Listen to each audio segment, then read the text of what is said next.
ভাবে বাঁচতে হইলে থাকতে হইবে সচেতন। নানাজি তোর কথা হিসাবে আমাকে নীল পাড়া বাদ দিয়ে কেতেন হ্যাঁ বসে থাকতে হবে আর মশা জোগাইতে হবে।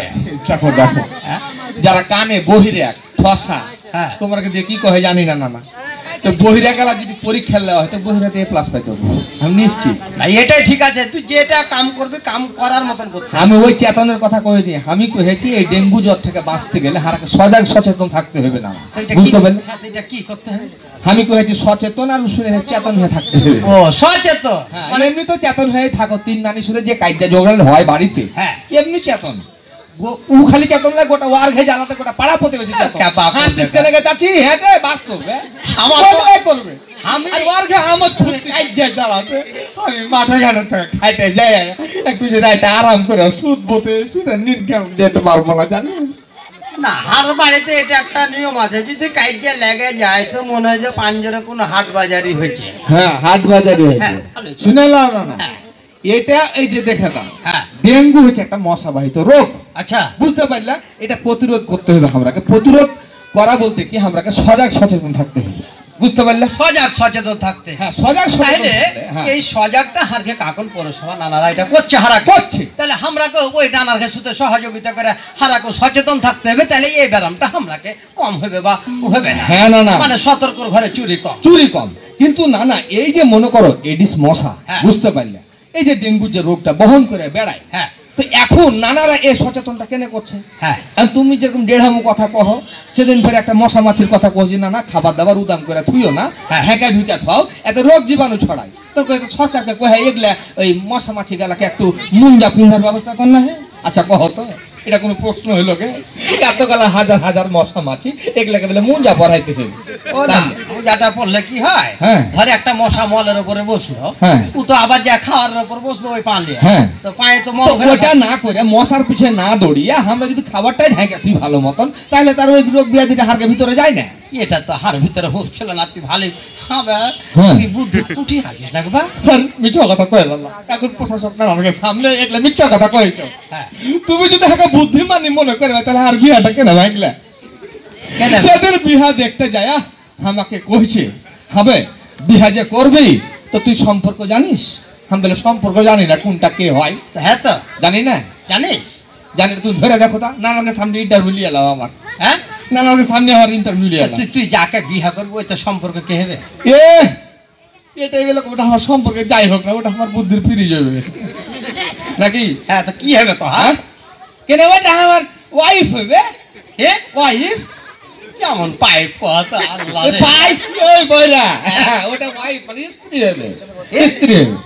স্ত্রী শুধু সেদিন যে অপমানটা করেছিল, হ্যাঁ কিন্তু সেদিন মায়ের খেয়েছিল, কিন্তু আজকে যুক্তিটা ভেঙে দিছে। আমাকে কইছে মানুষের সামনে হবে তুই যে বিয়ে করবি তো কহা তো তোর মামার বেটা কে হয়? হ্যাঁ তো ঠিকই তো, মামাই তো ভাই হয় নাকি? ঠিক আছে তাহলে কই তোর খালার বেটা কে হয়? আমি তো খালা তো ভাই হয়। এটাও ঠিক আছে, ঠিক থাকলে ঠিক কহ। হ্যাঁ দিয়া ফের আমাকে কইছে আচ্ছা কহ তোর নানার বেটা কে হয়? আচ্ছা ওটা তাহলে ভাই হয়। দিয়া তখন আমাকে পিটলা আটটা গুড়া করে, তোমরা যে হাসছো হয়নি উত্তর। খালার বেটা খালাই তো যদি ভাই হতে পারে, মামার বেটা মামাই তো ভাই হতো, তো ওটা নানাই তো ভাই হবে না? নানাই তো ভাই ও সময়টা কোন জায়গার যাতে ও বিয়া করার মাথাতে বিয়ার এত আমি নাই খেতে বিধি লাগিয়েছ। শুনো তো অমিনার কথা বাদ দাও, আমি যে কথাটা কইছি এটা বুঝতে পারছো কিনা? না ভাই এই এডিস মশা এই যে নানা যে ডেঙ্গু রোগটা বহন করে বেড়াইছে, তবে আমার কাছে মনে হয় মাছির থেকে উড়সের থেকে এই মশাটা একটু মনে করো জাতের ভিতরে আছে, পরিশ্রম করে খাই বেচারি। তুই মশার পক্ষ থেকে দালালি শুরু করেছিস? না না না না না আমি কেন ভালো হইতে গেল? ভালো হওয়া মন্দ হওয়া লয়, ও কিন্তু তোমার আমাদের কুড়ে লয়, ও গান টান শুনিয়াই কিন্তু রোজগার করে খাইবে।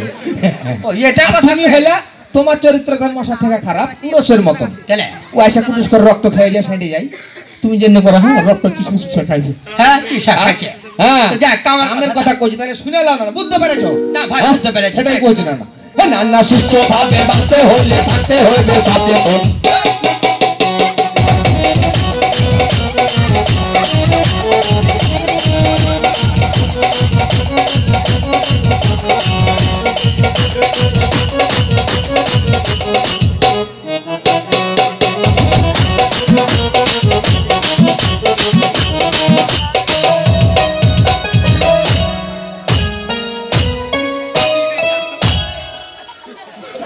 খালি মারছো কেন? যে চৌকিদারি করতে নাকি? তো চৌকিদারি কেন? তোর ব্রেক নাই? কার? তো থামতে হবে না? দেখো তো ব্রেক আছে ঠিকই, কিন্তু আমি ওকে বুঝাচ্ছি মানুষজনকে এটাই যে ও বুড়ি হয়ে গেছে, আমি এখন বিয়ের উপযুক্ত হয়ে গেছে জুয়ান চাঙ্গা। কেটা? আমি এই ছোড়ার বিয়ে বিয়ে করে ভূত হয়ে গেল। উপযুক্ত বয়স না হলে আমি বিয়ে দিব যে? আমি তখন বাল্য বিবাহ আমি জেল হাজত মামলা কাটবো, জরিমানায় পড়বো আমি। বাবা রে, তাহা শামসুল্লাহকে কহে দে। হ্যাঁ, হারকে গা ঘরে এমনও মেলা লোকজন আছে। হ্যাঁ, আবে বেটির বয়স 13 বছর হয়েছে, হ্যাঁ, কোরিয়া জামাই পেয়েছে, হ্যাঁ, নানার কাছে চলেছে ভাই, হ্যাঁ, একটা জন্ম নিবন্ধন কার্ড গালা দাও, হ্যাঁ, 18 বছরে মানে বিয়ে দিবে। হ্যাঁ, এখন যদি শামসুল্লাহ না ধর ওকে কার্ড দেয়, হ্যাঁ, তাহলে ওর কাছে ভালো হইলো। হ্যাঁ, আর যদি ওর বেটির ভবিষ্যৎটা চিন্তা করে কার্ড না দেয়, যে বেটির বয়স হয়নি বিয়ে দিতে হবে না, তাহলে শামসুল্লাহ ওর কাছে খারাপ হয়ে গেল। না না, শুনো, ওই একজনের দুজনের কাছে ভালো মন্দ দেখে হইবে না। এমন কাঁচা কাঁচা ছেলে পিলে গেল বিয়ের সাথে দিয়ে দিছে যে না না, বিয়ে যখন বাড়ি হয়ে যায় বাড়ি থেকে খারাপ ভাবে লিস লাগে, খবরদার। ছোট ছোট ছেলে পিলের বিয়ে দিয়ে দিছে। তো একটা গল্প মনে পড়ে গেল, এমন পিচ্ছি ছেলের বিয়ে দিয়েছে, বিয়ে বাড়ার সময় তোর মা ফের কয়েছে বেটা খবরদার শ্বশুর হাতের কাছে মাথায় কাপড় দিবে। হ্যাঁ, তো উটুক ছেলের বিয়ে দিয়েছে, যায় তখন নন্দ ভাসুরের সাথে খেলছে, কুত্তু কুত্তু কুত্তু কুত্তু কুত্তু কুত্তু কুত্তু কুত্তু। হ্যাঁ, ছোট মানুষ, গামছা বড় গামছা পিঁধে লেছে, তো একবারে তো নিজের সম্পর্কে জানে না, তো সংসার কি বুঝবে। ওর মার কথা মনে পড়ে গেছে, দিয়া তখন দেখছে শ্বশুর ঘাসের বোঝা মাথায় করে মাঠে থেকে চলে আসছে। আর মার কথা মনে পড়ে যে গামছা করে মাথায় দিয়ে দিছে। এদিকে সুন্নাত পালন করতে যে ফরজ উদান, তো উটুক ছেলেকে বিয়ে দিয়ে দিছে যে নিজের ভালো মন্দটাই বুঝে না, তো সে ছেলেকে সংসার নামে যে যাতা করে পিছা মারছে না, এটাও কিন্তু ভুল। নানাজি জন্ম নিবন্ধনের কথা যখন কইলে, একটা শিশু জন্ম গ্রহণের 45 দিনের মধ্যেই নানা তাকে জন্ম নিবন্ধনটা করে নিতে হবে। আর রাষ্ট্রের নানা যেমন রাষ্ট্রের দায়িত্ব আছে, তেমন নাগরিক হিসেবে আমাদের কিছু দায়িত্ব আছে, সেগুলো কিন্তু আমাকে পালন করতে হবে। একটা মানুষ ধরো মৃত্যু নিবন্ধন করতে হবে মরা মাত্রই, বুঝতে পারলে? এত ফোটা নিয়ে যা আমরা ওখানে এন্ট্রি করতে। আরে ভাই, এটা আগে বুঝতে পারতুম না, কিন্তু তোর এখন গিয়ে দেখছি তুই জমি রেজিস্ট্রি কহ, অফিস আদালত যে কোনো জায়গাতে কত জন্ম নিবন্ধন, এটা আমাকে একবার অবধারিত ভাবছে। আজি নানা, তুমি যে নানারা ব্যবসা বাণিজ্য করছে, দোকান পাট থেকে শুরু করে যে কোনো ধরনের লাইসেন্স থেকে শুরু করে গাড়ি ঘোড়া থেকে শুরু করে যত আমাকে এই জীবনে যত রকম কার্যক্রম গালা করতে হয়, সেখানে নানা হারকে এই তথ্য গালা দরকার হয়। দরকার বললে এই যে দায়িত্বের কথা কোচ, নাগরিক দায়িত্ব না, সেটা আরো কিছু দায়িত্ব আছে, তোমাকে কোচ তাহলে শুনে নাও। আমার সাথে গানে গানে ধরো না না নানাজি। এডিস মশার কামড়ে ডেঙ্গু চিকুনগুনিয়া ভাইরাস জন্যে তো এ রোগটা চাইছে নানা ছড়িয়া। নানা হে শুনো, নানা রোগের লক্ষণ মাংসপেশি চোখের পিছন। শুনো, নানা রোগের লক্ষণ মাংসপেশি চোখের পিছন। মাথা ব্যথা জ্বর সারাক্ষণ মলদারে রক্ত ক্ষরণ।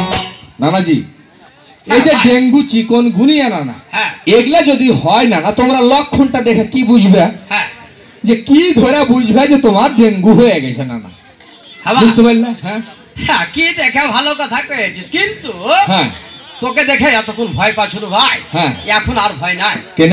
এখন তুই যদি খালি বেড়া ফুটানি হার আগে দিয়ে করিস, আর পুলিশ না চলে এসে, আর পুলিশ নাকে দিয়ে তোকে ঠুকাবো যদি আমার সাথে বেড়ামো করিস। সেটা মাছের রাজা ইলিশ আর পিটার রাজা পুলিশ, ওগুলা কইলে হবে না। কেন নানাজি?